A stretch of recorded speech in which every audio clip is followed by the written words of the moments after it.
Hi, I'm Alana. Welcome to another video. In today's video, we are doing a Get Ready With Me for Church. And so I would like to begin with a book recommendation. So this book is called Ella, A Christian Response, and it is written by a theologian. He's a professor of theology who studied at Yale. And his name is Miroslav Volf. And so this book investigates the question, do Muslims and Christians worship the same God? So I will try to explain what this book says, but keep in mind I am not a theologian, I am just a girl. So he basically explains at the start that Christianity is primarily a religion of reason. So it's primarily based on reason, like reasoning about like what are the meanings of different verses in the Bible, and like what does this say about this, and like using reason to determine how we should behave as good Christians, whereas Islam is primarily a religion based on will, so religion of will. So Islam is based around like you have to do things to be a good Muslim. Like they have things that are haram, which means forbidden, and then they have things that are halal, which means they are permitted. And so it's a religion of will. Like, can you pray 5 times a day? You need to pray 5 times a day to be a good Muslim. And so another difference between Christianity and Islam is that Christians are not punished for like leaving the religion, whereas Muslims are punished for leaving Islam.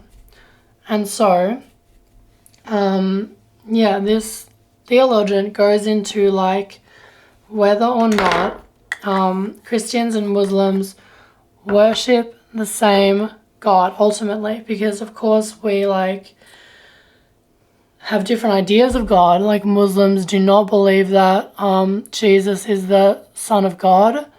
I think he's a prophet or something like that, or just like an enlightened person. But he outlines Pope Nicholas V, which was like the fifth Catholic Pope, who lived in like the 1300s. And so Pope Nicholas V's argument is that, firstly, God is infinite and boundless. And secondly, God is incomprehensible and ineffable. And so, thirdly, he argues that God infinitely excels and precedes all such names as like the wise one or the good one or the Father, the Son, and the Holy Spirit.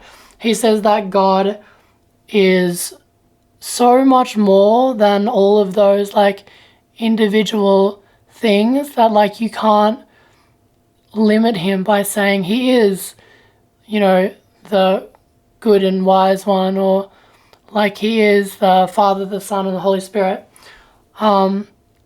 Because he's so much more than that.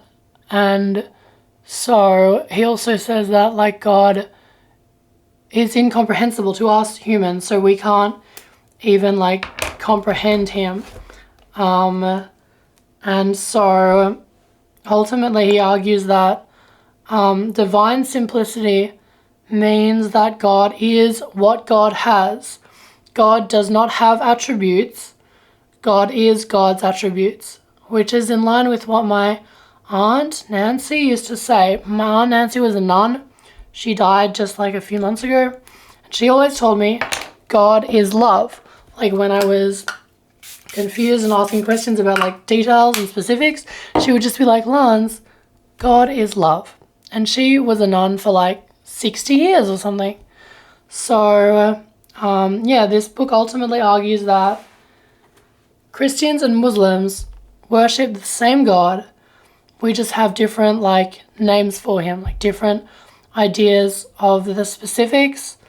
But That's what this Yale-educated professor of theology argues, is that Christians and Muslims ultimately worship the same God.